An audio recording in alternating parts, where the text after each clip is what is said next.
Oh, hey, sorry about that. I was just finishing up a legal brief. My name is Justin Isley, and I'm one of the attorneys at the City Law Firm. We're DUI lawyers in Rockville, and today I've got a list of top 5 things that you must know for your DUI case in Maryland. And so we don't make it boring, I'm going to kind of walk around town in our office and give you this top 5 list. So let's go do it. Number 1, challenge the stop. The first thing you do in your DUI case is to look to see if the police had a reasonable basis to pull you over. They may try to say you violated a traffic law or had reason to believe you're committing a crime. You need to look at the discovery with your experienced DUI lawyer, because several times you can get a case dismissed simply because the officer didn't have legal grounds to pull you over. That's the first place you look. Now let's go to number 2. All right, number 2, getting pulled over. Ladies and gentlemen, this is the scariest part of your DUI case. No matter who you are, whether you've been in trouble 10 times or 0 times, hearing those sirens and seeing those lights is terrifying. I need you to do 3 things. I need you to be calm, stand up for yourself, and be polite. Be calm. The way you answer questions is going to be used against you in a court. They're going to use the way you talk and answer your questions against you to show that you are intoxicated or impaired. Also, stand up for yourself. You have a right to tell the officer you don't want to answer a question or you don't understand what they're saying, and also the fact that they're giving the test in a confusing way that's unfair. If the ground is not flat, if you're injured or have a health condition, do not be dismissive. They ask you these questions because they want to use it against you in a court of law. Lastly, you can stand up for yourself but also be polite. Judges are humans too. We all know that police make mistakes, but if you stay the high ground, it can give us that extra edge in court when it's a close case and we want to be found not guilty. Number 3, know what you're facing. A lot of people are confused about a DUI and the different types of things that can happen to you and what type of court dates. So let's break it down. There's administrative punishment and there's court punishment. Administrative punishment happens with every DUI. You're going to have an issue with your driver's license. You need to pay attention to the special deadlines for your driver's license privileges, because that happens much quicker than going to court. Make sure you know the difference between administrative and court punishments.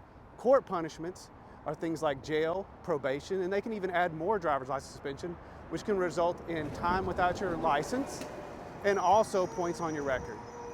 And finally, know the different types of court dates for your criminal case. There's a preliminary inquiry typically and a trial date.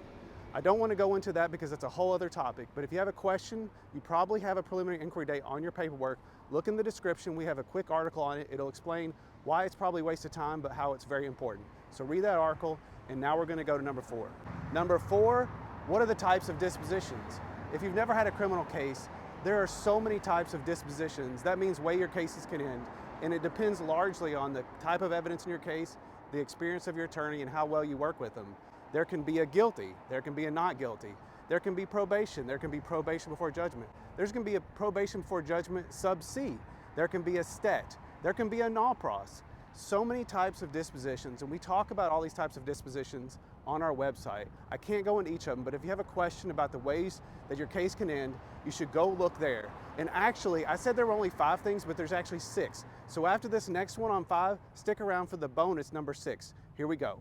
All right, we're getting down to the end of our list. This is number 5, jury trial or bench trial.